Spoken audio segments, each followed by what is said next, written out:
no capítulo de número 7, versículos 24. Eu vou ler apenas o versículo 24. Aliás, vamos ler até o 22, para que a gente possa ter contexto para o texto deste tema. Eu sei que está muito quente, muito calor. Eu entrei ali, eu senti, mas quando eu olhei para cá, o irmão Leandro, eu digo, é por isso. Cadê o irmão Leandro? Pessoal, está ali, que está quente. O irmão Leandro já cantou aqui, para animar, para alegrar os irmãos. E os irmãos aguentem aí, eu vou ser o mais breve possível para não causar enfado. Eu sempre digo uma coisa: é melhor deixar alguém querendo ouvir mais você do que abusar de lhe ouvir, né? Então, as pessoas que pregam, as pessoas que ensinam, elas têm que ter isso em mente, né, irmão Tatumé? Tem que saber remir o tempo para que eles possam entregar aquilo que Deus tem para entregar, não passar daquilo que Deus tem para entregar. Amém? Então vamos ler Mateus capítulo 7, versículo 24. Todo aquele, pois, que escuta estas minhas palavras e as pratica, assemelhá-lo-ei ao homem prudente, que edificou a sua casa sobre a rocha. Desceu a chuva, escorreram rios, assopraram ventos, e combateram aquela casa, e não caiu, porque estava edificada sobre a rocha. E aquele que ouve estas minhas palavras e as não cumpre, compará-lo-ei ao homem insensato, que edificou a sua casa sobre a areia, e desceu a chuva, e correram rios, e sopraram os ventos, e combateram aquela casa, e caiu, e foi grande a sua queda. Amém. Tomai a cesta. Glória a Deus. E olhem para mim aqui. Graças a Deus.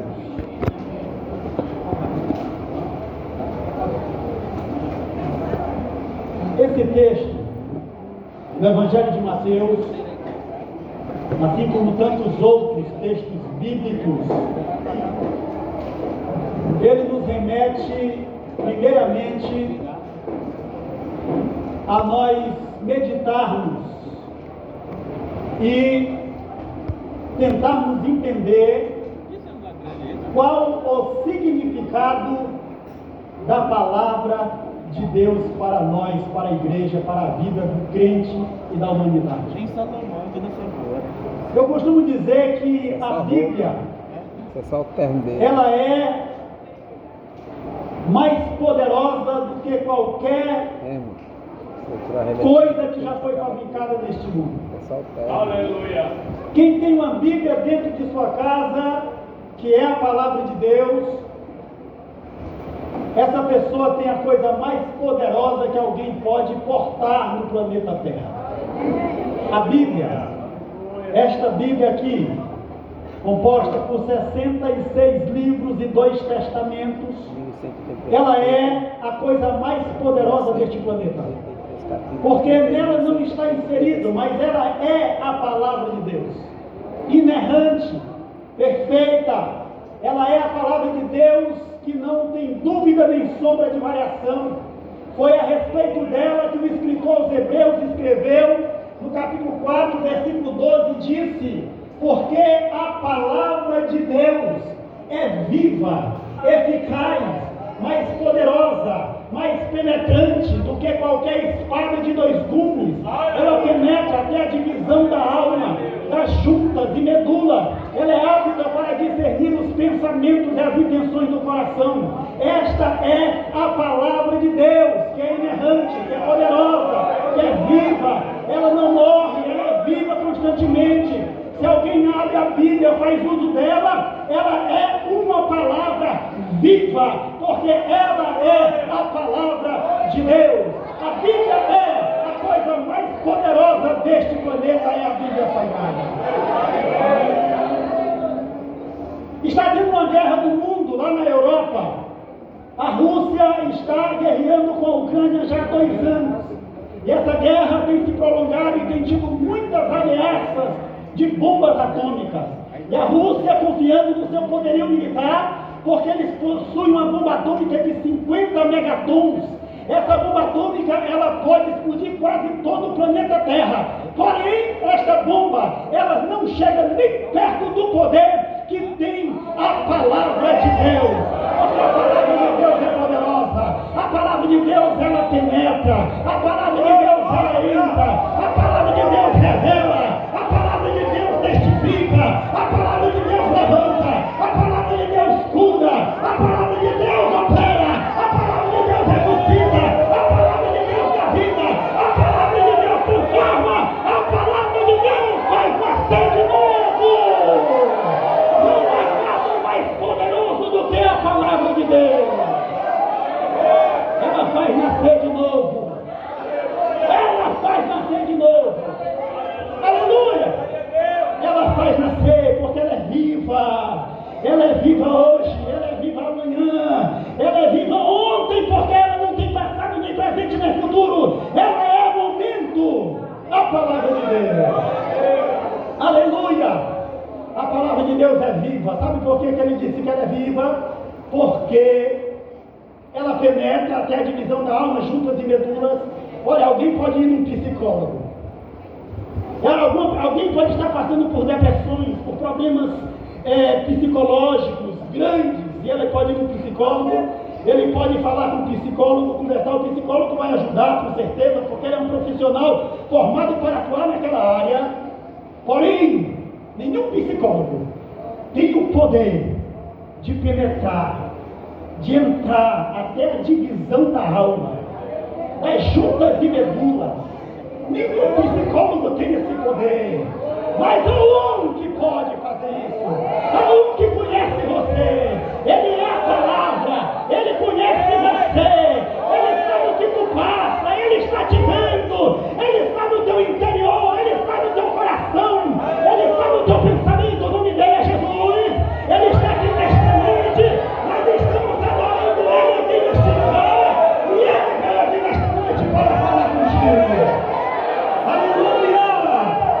Jesus de Nazaré, o dono desta palavra, o verbo revelado é Ele. Ele é o psicólogo dos psicólogos. Ele sabe todas as coisas.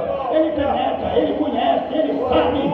Um dia, Ele estava andando no meio de uma multidão, e uma mulher que tinha uma doença há 12 anos, ela queria tocar em Jesus.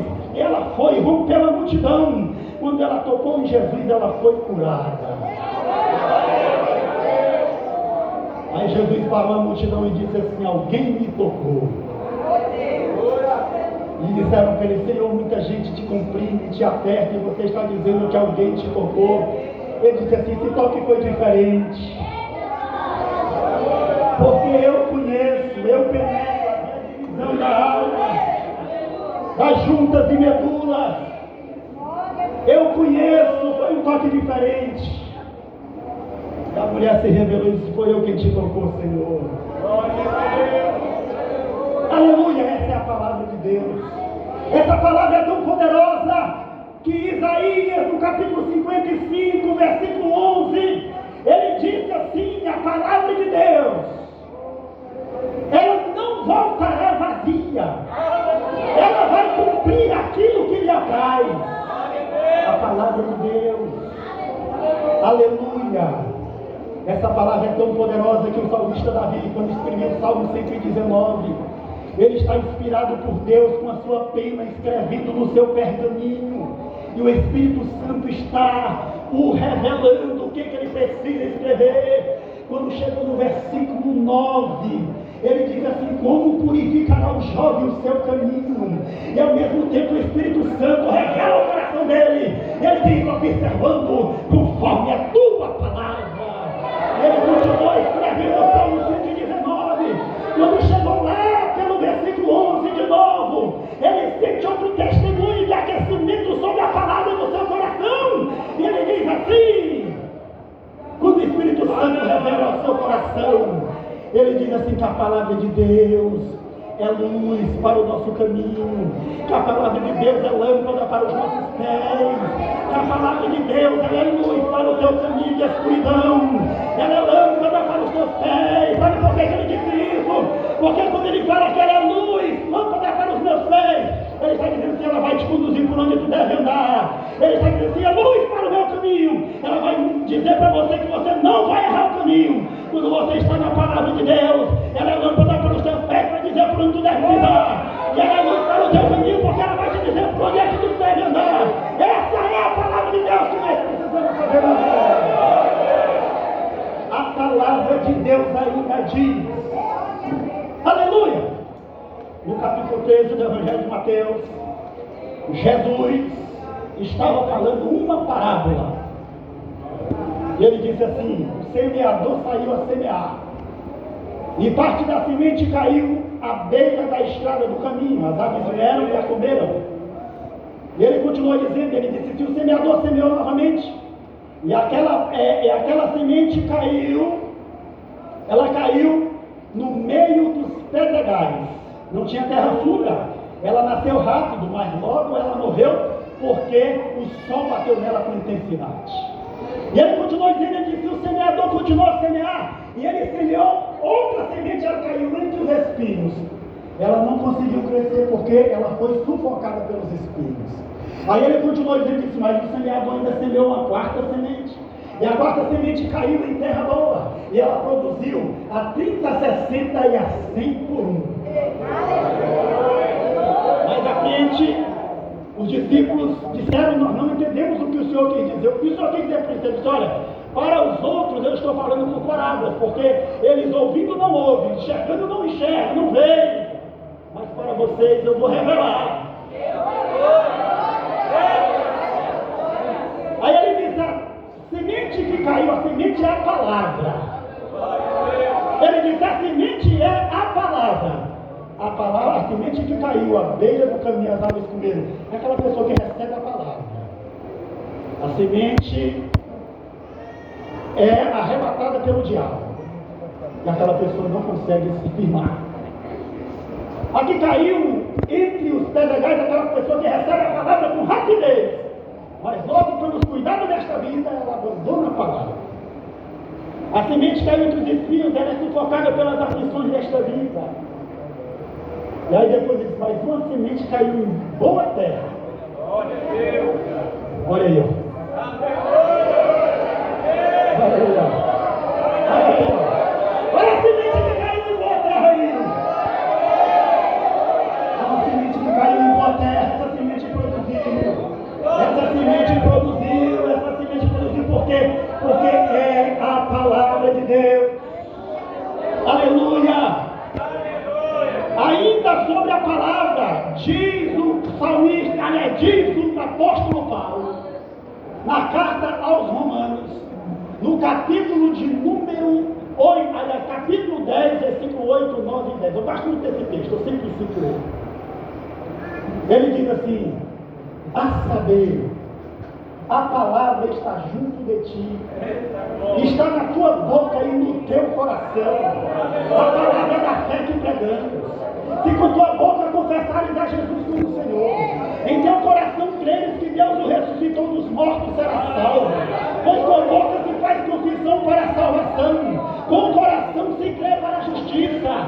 E ele continua dizendo a respeito da palavra, e quando chega lá na frente ele diz assim, Senhor, como pregarão se não forem enviados? Como pregarão o que é a palavra? Ele diz, como ouvirão se não há quem pregue o que é a palavra? Ele diz assim, como as pessoas vão crer se ninguém foi enviado para pregar a palavra?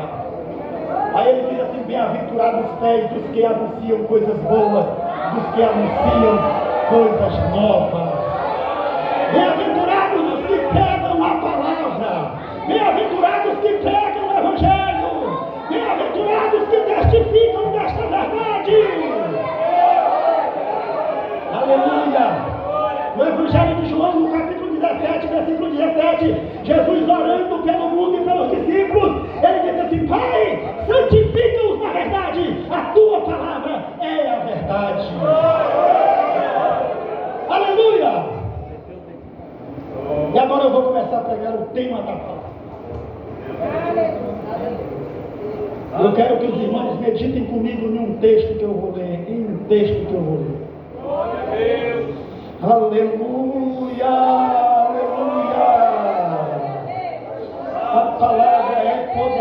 A palavra é viva. Aleluia. Aleluia. Glória a Deus. Em paralelo ao texto de Mateus que nós lemos, eu quero ler o texto de Tiago no capítulo 1. Glória a Deus. Aleluia. Aleluia. Glória a Deus. Tiago, capítulo de número 1. Diz assim. Glória a Deus. Capítulo 1, versículos 21, 22, 23 e 24. Pelo que rejeitando toda imundícia e acúmulo de malícia, recebei com mansidão a palavra em vós enxertada, a qual pode salvar a vossa alma. E sede cumpridores da palavra e não somente ouvintes, enganando-vos com falsos discursos. Porque se alguém é ouvinte da palavra e não cumpridor, é semelhante ao varão que contempla ao espelho o seu rosto natural, porque se contempla a si mesmo, e foi-se, e logo se esqueceu de como era. Aquele, porém, que atenta bem para a lei perfeita da liberdade, e nisso persevera, não sendo ouvinte esquecido, mas fazedor da obra, este tal será bem-aventurado no seu feito. Até esse versículo. O texto que nós lemos de Mateus, ele diz: aquele que ouve estas minhas palavras, pratica, assemelhá-lo-ei ao homem que edificou a sua casa sobre a rocha. Vieram os ventos, as tempestades, deu sobre aquela casa e ela não caiu, porque ela estava edificada sobre a rocha.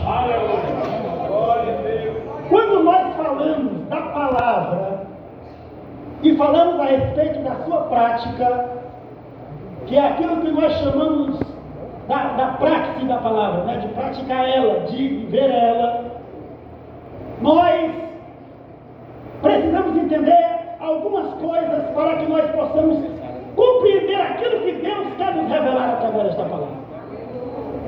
O povo de Israel, por exemplo, quando eles estavam no deserto, se você pegar o livro de Deuteronômio, no capítulo 6, versículo 6 até o 9, você vai ver estas palavras aqui, que diz assim: e estas palavras que hoje te ordeno estarão no teu coração, e as ensinarás a teus filhos, e delas falarás assentado em tua casa, e andando pelo caminho, e deitando-te, e levantando-te, também as atarás por sinal na tua mão, e te serão por frontais entre os teus olhos, e as escreverás nos umbrais de tua casa, e nas tuas portas. Olha como isso é interessante e importante. Quando se fala de ser praticante da palavra, ser ouvinte e praticante, nós estamos dizendo que nós estamos criando dentro da nossa casa, dentro do nosso lar, da nossa família, um legado para nós e para os nossos filhos. Porque perceba bem, se você diz para o teu filho que você é um praticante da palavra, mas no dia que ele adoece, você não tem coragem de orar por ele para que Jesus possa fazer uma obra na vida dele, você não está demonstrando na prática que você é um praticante da palavra. Perceba que eu não estou dizendo para você que você não pode levar alguém para o médico. Eu não estou dizendo para você que você não possa usar da medicação que é receitada pelo médico. Afinal de contas, Jesus disse que quem precisa de médico são os doentes. Porém, nós acreditamos que Jesus, ele cura as enfermidades. Acreditamos ou não? Quem crê que Jesus cura aqui?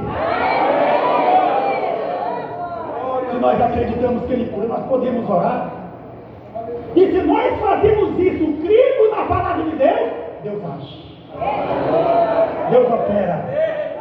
Deus opera. Eu me lembro quando meu filho, principalmente o Lucas, quando era pequenininho, Ele adoecia pelas madrugadas, toda hora eu estava lá.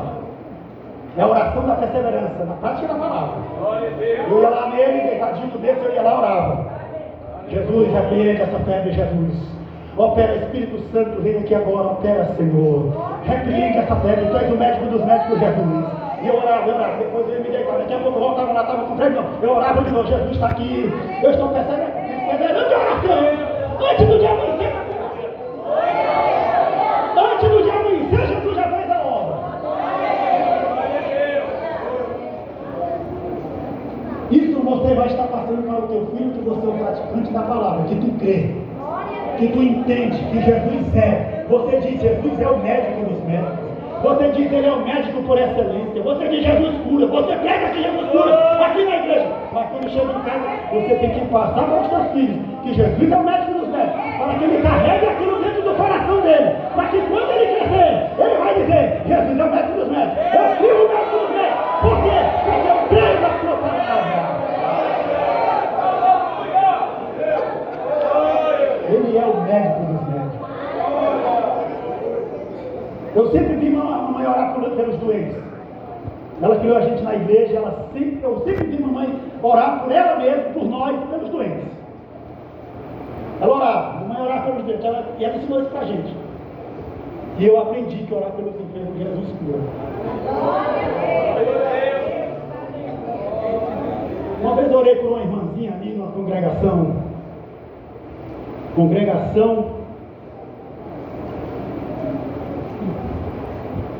Nova Altamira, ainda era de tarde, congregação de pequenininho. Eu fui para a escola dominical lá, eu era superintendente geral da escola dominical na época, e eu fui para lá para a escola dominical. Eu cheguei lá para resolver umas coisas, e os irmãos pediram para eu ministrar geral para a igreja lá, a lição. E eu ministrei a lição. E naquela manhã da escola dominical, quando eu estava concluindo a ministração, eu comecei a sentir um fogo de Deus assim, testemunhar no meu coração, e aquilo foi me consumindo assim, e dizia assim, ora pelos doentes agora. Aleluia! E eu parei nesse momento, eu digo, irmãos, eu quero orar pelos doentes agora, porque Jesus está testemunhando aqui no meu coração. Eu chamei, quem está enfermo e quer oração, vem aqui. Porque Jesus está falando no meu coração para eu orar pelos doentes, ele vai curar hoje. Irmão, quando Jesus manda a gente orar, não precisa pular, sapatear do lado do doente não, irmão. Não precisa pegar na cara dele, não precisa não. É só estender a mão, está aqui Jesus, o enfermo. É esse que tu vai curar, porque não é eu que vou fazer, nem você, é Jesus. Então só ora. É oração simples, irmão da glória. Simples, não precisa inventar nada. Bota a mão e ora, Jesus está aqui, repreende essa enfermidade, porque o Senhor é o médico dos médicos, ela não é mais poderosa do que o Senhor. Desce sobre essa pessoa agora como um fogo, consome essa doença, e expulsa em nome de Jesus. Eu orei pelos irmãos, saí orando, botando a mão e orando. Acabei de orar, disse amém, quando eles levantaram.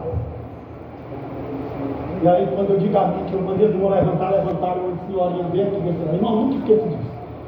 Uma irmã que estava assim na minha diagonal, ela veio chorando, me abraçou assim. Me abraçou, eu abracei a irmãzinha bem idosa. E aí eu pensei que ela queria só me abraçar. Ela já queria dar o testemunho. Mas Jesus curou a irmã na hora ali. A irmã tinha a perna dura, irmão. O joelho dela não dobrava.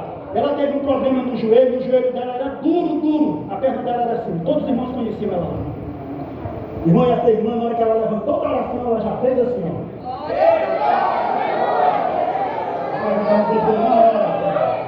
Jesus curou a irmãzinha. Ela sofria. Ali na perna dela sofria de dores. E ela pegou, já levantou, já pegou do jeito que dobrou a perna. Aí ela veio me abraçar chorando. Aí eu falei, ô minha irmã. E ela disse, Jesus acabou de me curar. Aí ela disse assim, eu tinha a perna dura aí, irmão.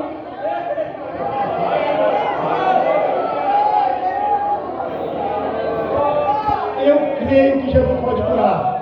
Porque a palavra de Deus diz que Ele cura. E eu preciso acreditar nesta palavra. Quando eu acredito que a palavra de Deus cura, eu estou sendo praticante dela. Quando eu ensino para as pessoas que a palavra de Deus está dizendo que Jesus cura, eu estou sendo praticante dela. Sabia que a gente está precisando praticar mais isso? Dentro de casa? De orar pelos doentes. Sabia que a gente está precisando? É porque a pessoa precisa isso. Às vezes ele faz uma oração aqui, aí não foi curar, ele pensa que Jesus não quer curar. Aí ele não faz que nem a viúva que importunou o juiz lá. Continua, meu irmão. Vai lá e ora de novo. Vai e ora de novo. Vai e ora de novo.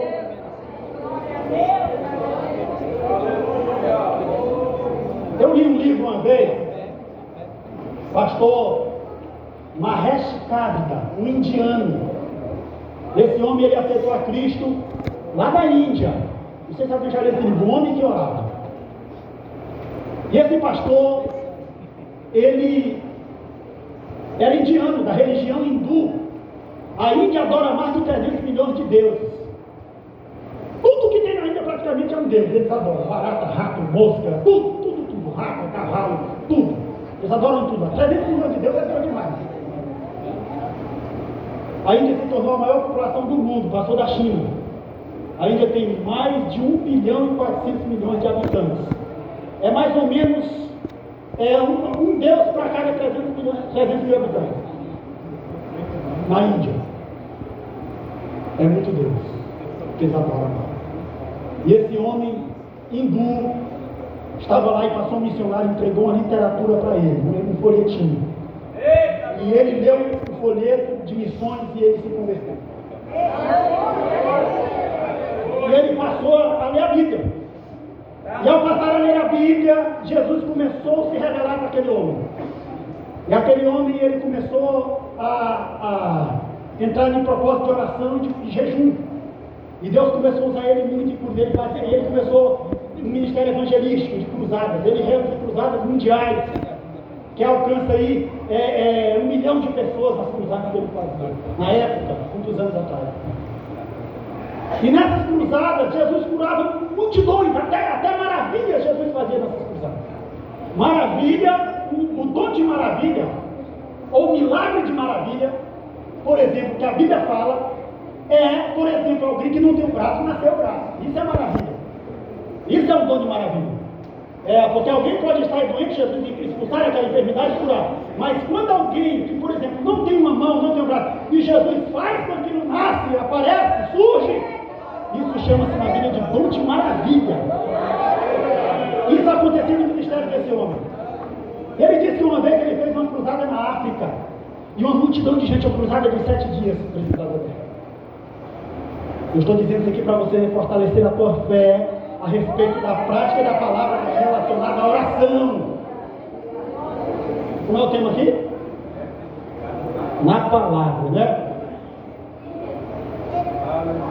E aquele homem, 7 dias de cruzada na África, multidão de pessoas. E ele disse que desde o primeiro dia ele percebeu uma senhora cega, estava na frente ali, próximo ao local do palco onde eles estavam ali. Ele viu uma senhora cega. E ele disse que pregou naquela noite, Jesus curou muitas pessoas, aquela senhora continuou cega. Teve o segundo dia da cruzada, ele pregou e Jesus curou muitas pessoas, mas aquela senhora continuou cega. Assim foi no terceiro dia, no quarto dia, no quinto dia, no sexto dia. E ele disse que no sexto dia ele já estava incomodado, porque Jesus não estava curando aquela senhora. E aí quando foi no último dia da cruzada, no sétimo dia, que teve todo o trabalho de administração, no final, para eles orarem pelos doentes, aquela mulher enxergou. Ela olhou para ele e disse assim: eu estou lhe vendo. Aí ele disse que aquilo foi assim, algo extraordinário na vida do ministério dele. E ele conta que já depois daquela situação, ele estava indo no carro dele em uma viagem na estrada e ele começou a se questionar com Deus por que ele não curou aquela mulher no primeiro dia. O que Deus queria mostrar? E ele disse, o Espírito Santo falou para ele, mostrou para ele uma visão, que havia sobre aquela mulher como se fosse um demônio, parecendo um polvo, esse bicho do mar que tem aqueles tentáculos, e tinha 7 tentáculos, e cada dia que ele orava, um tentáculo daquele era quebrado. E quando ele orou no último dia, no sétimo dia, o 7º tentáculo foi quebrado, e aquela mulher foi liberta, e ela passou a enxergar pelo poder da oração e da prática da palavra. Aleluia! Persevera na prática, persevera na prática. Seja ouvinte da palavra, a palavra diz que Jesus cura.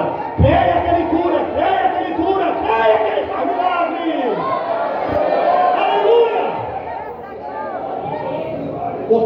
palavra diz que Ele faz milagre. Glória a Deus. Fale isso para os teus filhos. Olha o que diz o texto de Deuteronômio: estas palavras que hoje te ordeno estarão no teu coração, e as ensinarás aos teus filhos, dela falarás assentado em tua casa, e andando pelo caminho, e deitando-te, levantando-te. Também as atarás por sinal na tua mão, e te darão por frontais entre os teus olhos, e as escreverás nos umbrais da tua casa e nas tuas portas. Tiago disse, olha o que Tiago diz: porque se alguém é ouvinte da palavra e não cumpridor, é como alguém que coloca, é como alguém que vai ao espelho e olha o seu rosto natural, e logo que sai ele esquece como era. Sabe por que Tiago falou isso aqui? O espelho, esse espelho aqui, ó, que a gente olha e enxerga nitidamente, ele foi criado há 200 anos atrás, mais ou menos. Como é que Tiago fala de espelho no primeiro século da era cristã? Como é que é isso? Ele está falando que alguém olha no espelho e reflete o seu rosto natural, ele sai logo e se esquece como é. Eu quero trazer vocês a uma meditação. Você já imaginou como é que era quando não tinha espelho? Você não conseguia se enxergar. Você não sabia como era o teu, porque você não consegue ver o teu rosto. As pessoas te veem, mas você mesmo não consegue se ver se não tiver um reflexo para você se olhar. Não é? Como é que era antes as pessoas que não tinham espelho? Hoje a gente tem aqui, ó, eu olho aqui e me vejo bonito. Mas antigamente não tinha espelho. As pessoas não conseguiam se enxergar, se ver. Aí já me disse, as pessoas que, aí, como alguém que vai, olha, contempla no espelho, seu rosto natural vai logo e se esquece. Ele fala dessa forma porque talvez se você olhar teu rosto no espelho como hoje, você não esquece logo o que você viu. Você vai olhar teu rosto e você vai lembrar da tua fisionomia. Mas esse espelho que o Tiago está falando aqui, ele era feito de latão, de prata. Era algo assim que a pessoa não conseguia enxergar direito, via só aquele vulto, aquela sombra, para ver mais ou menos como é que estava. Era assim que era o espelho dessa época aqui. Não era um espelho nítido como esse aqui. Era ofuscado. E ele diz assim: quem ouve a palavra e não pratica, é mais ou menos dessa maneira. É como alguém que vai, olha neste latão, seu rosto, ele já se esquece logo, ele não sabe mais como é que é.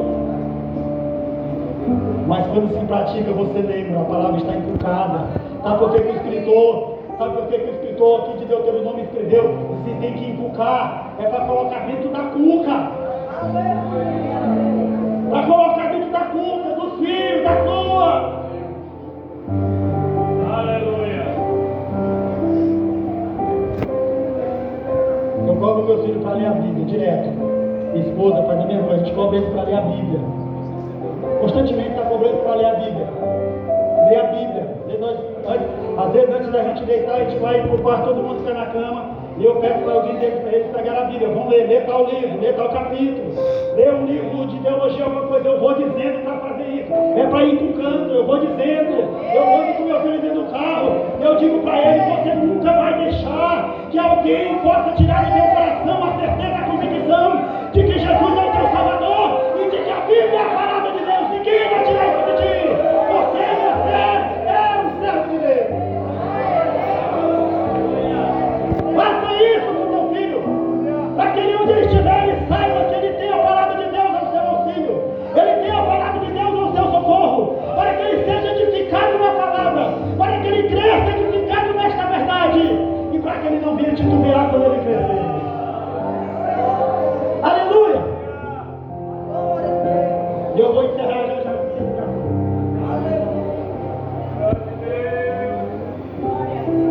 Aleluia! Eu vou encerrar, vou para o encerramento. Está muito quente. Eu vou já encerrar. A palavra. No Evangelho de Lucas, no capítulo 5, versículo 1, está registrado um dos maiores milagres que Jesus fez. A pesca maravilhosa. É o milagre da pesca maravilhosa. É muito interessante essa passagem. Lucas 5. A pesca maravilhosa. Diz o texto que Jesus estava à beira, às margens do mar da Galileia, que também é chamado na Bíblia de Mar de Tiberíades, Lago de Genezaré, Mar de Quinerete. É os 4 nomes que a Bíblia dá a este lago. Uma porção de água salgada que havia em Israel, cerca de 13 quilômetros de largura, talvez por 26 de comprimento. É uma porção extensa de água salgada, onde Jesus realizou seus maiores milagres à margem daquele lago, que a Bíblia chama de mar. E ali estava Jesus, ensinando e pregando a palavra. E diz o texto que a multidão comprimia para ouvir a palavra de Deus. E ele foi sendo comprimido pela multidão e foi se aproximando das margens do mar. E quando ele chegou à margem do mar, a multidão comprimia para ouvir a palavra de Deus. Diz a Bíblia que ele pediu o barco de Pedro emprestado, subiu em cima da proa do barco, fez de púlpito, e ali ele começou a ensinar as multidões. Ensinar a palavra. Logos. A palavra logos. A palavra logos é a palavra escrita. A palavra grega que traduz palavra é logos. É a palavra escrita. A palavra que Deus deu escrita, que Deus revelou para se escrever. É a palavra logos.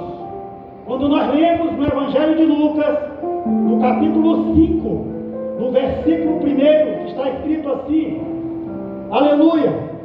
E aconteceu que, apertando a multidão para ouvir a logos de Deus, a palavra de Deus, eles queriam ouvir a palavra de Deus, estavam ali para ouvir o logos de Deus. E ele estava junto ao lago de Genezaré, pediu o barco junto à praia, e havendo os pescadores descido do barco, estavam lavando as redes, e entrando num dos barcos, que era o de Simão, pediu-lhe que o afastasse um pouco da terra, e assentando-se ensinava do barco a multidão. E quando acabou de falar, disse a Simão: faze-te ao mar alto e lançai as vossas redes para pescar. E respondendo Simão, disse-lhe: mestre, havendo pescado toda a noite, nada apanhamos, mas sob a tua palavra lançarei a rede. Perceba, a palavra que eles queriam ouvir era a palavra logos, mas a palavra que Jesus deu a Pedro era a palavra rima. Não é logos, é rima. É diferente. Sabe o que nós aprendemos aqui? Olha o que Jesus fez.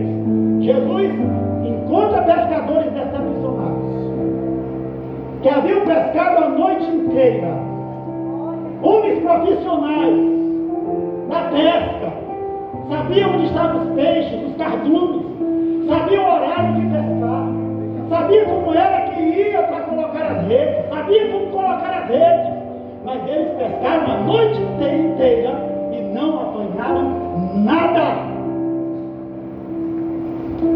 Voltaram, amanheceu o dia, estavam lavando as redes, aí de repente chegou o dono dos peixes, aquele que conhece os peixes, aquele que sabe onde os peixes estão. Ele conhece tantos peixes que um dia ele disse: Pedro, eu preciso pagar o imposto de César. Vai lá no mar, joga no anzol, pega um peixe, na boca dele tem uma moeda, tu vai tirar ela e vai pagar por mim e por ti, porque ele sabe onde está o peixe, ele conhece onde está o peixe. Se ele conhece onde estão os peixes, ele conhece você, ele sabe onde está você, ele sabe se passa com você, porque ele é dono dos peixes da sua vida. Aleluia! Eles estavam ali lavando as redes, decepcionados, porque eles viviam daquilo. Irmão, você já pensou um trabalhador sair para trabalhar, sabendo que em casa está precisando das coisas para se alimentarem, sabendo que está precisando pagar pagar suas dívidas, e ele sai para trabalhar e volta sem nada, é decepcionante demais. O pedreiro que vai trabalhar, ele não recebe o seu dinheiro. O cabeleireiro que vai para o salão e não tem cabelo para cortar, e volta sem arrumar o dinheiro. Assim estavam aqueles pescadores. Eles pescaram a noite inteira, não apanharam um peixe sequer. Chegaram à beira do mar, estavam lavando as redes. Aí de repente encontraram os donos dos peixes que estavam pregando a palavra. Pediu o barco emprestado. Começou a pregar para a multidão. Pregou e pregou. Quando ele acabou de pregar, pegaram logo. Aí ele disse para Pedro, virou-se para ele, para o dono do barco, disse: pega teu barco, pega as tuas redes, volta para o mar, lança a rede.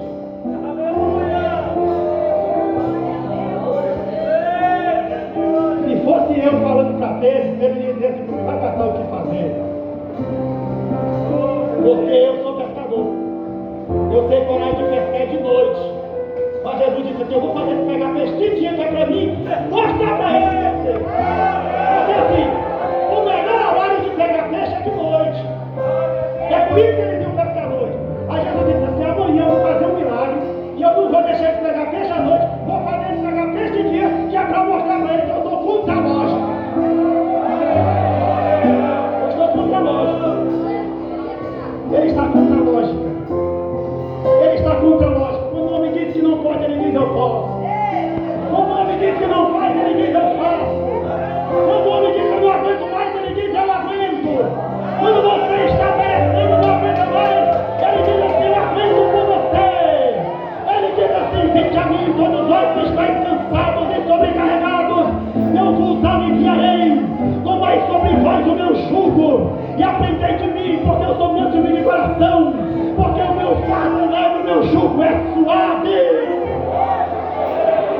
Quando você diz que não pode, ele diz que pode por você. Aleluia! E ele disse: Pedro, pega a rede de novo e volta para o mar.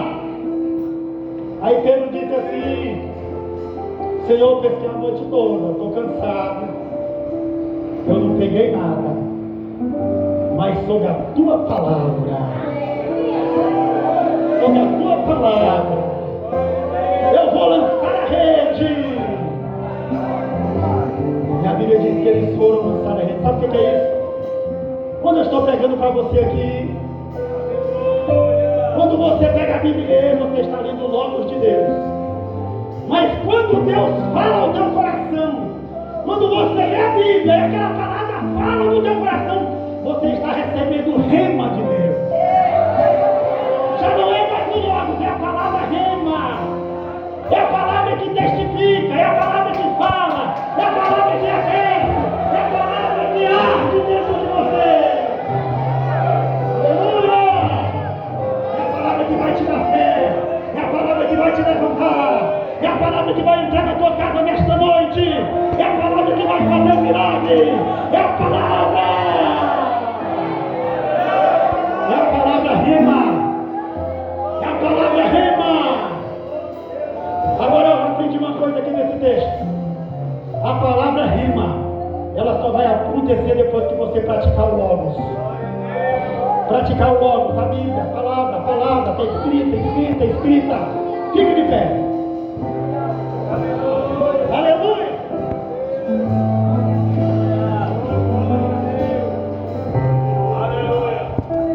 Aleluia! Aleluia, glória a Deus! Aleluia, glória a Deus! A Maria, quando recebeu o anjo falou para ela: olha, Maria, salve agraciada, bendita entre as mulheres, de ti nascerá o Salvador, e o Espírito Santo descerá sobre ti, e em teu ventre tu vai conceber o Filho de Deus. E ela disse assim: cumpra-se em mim conforme a tua palavra.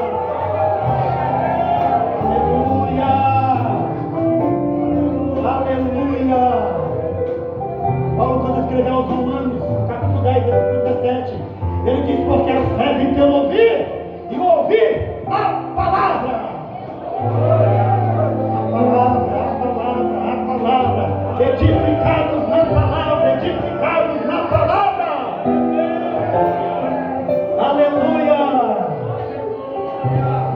Aleluia. Aleluia. Aleluia.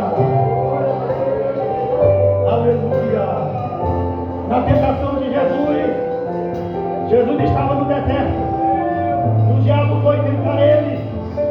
E o diabo começou a fazer as propostas para Jesus. Aí ele diz assim: se tu és o Filho de Deus, transforma essas pedras em pães. Ele disse assim: nem só de pão viverá o homem, mas de toda a palavra que sai da boca de Deus. É a palavra. Aleluia. É a palavra nesta noite. Seja alcançado pela palavra. Nesta noite não vai embora sem a palavra ter te alcançado neste lugar. Em nome de Jesus, receba nesta noite o poder da palavra. Sinta o poder da palavra. Receba o poder da palavra. Seja curado pela palavra. Seja renovado pela palavra nesta noite. Em nome de Jesus. Em nome de Jesus, seja renovado pela palavra. Em nome de Jesus, seja renovado pela palavra. Em nome de Jesus, seja curado pela palavra. Receba a cura pela palavra. Receba a cura pela palavra. Seja renovado pela palavra. Receba. Em nome de Jesus. Senhor, nesta noite, libera a cura neste lugar. Cura, Senhor, neste lugar. Cura neste lugar. Cura neste lugar. Cura neste lugar. Em nome de Jesus. Em nome de Jesus. Em nome de Jesus.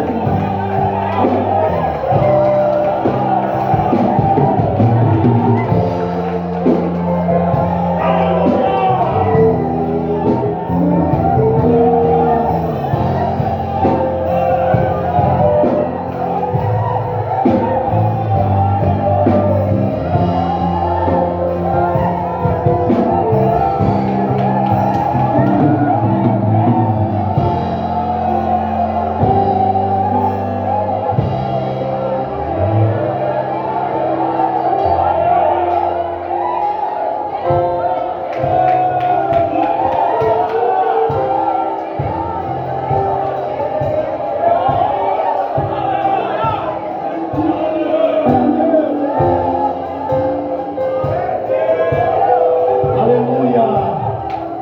Segura só um pouquinho aí. Rapidinho, tá, irmão? Rapidinho. Segura só um pouquinho. Eu vou já devolver o microfone. Mas eu quero orar pelos enfermos. Eu quero pedir aos presbíteros e os obreiros que aqui estão. Eu quero pedir que vocês, eu não estou inovando nada aqui não, irmão, mas eu estou sentindo fazer isso. Eu quero pedir que vocês venham bem para cá assim, ó, mais para aqui, para perto. Eu quero que vocês estendam as mãos para cá. Nós vamos orar pelos enfermos. Vamos orar pelos enfermos.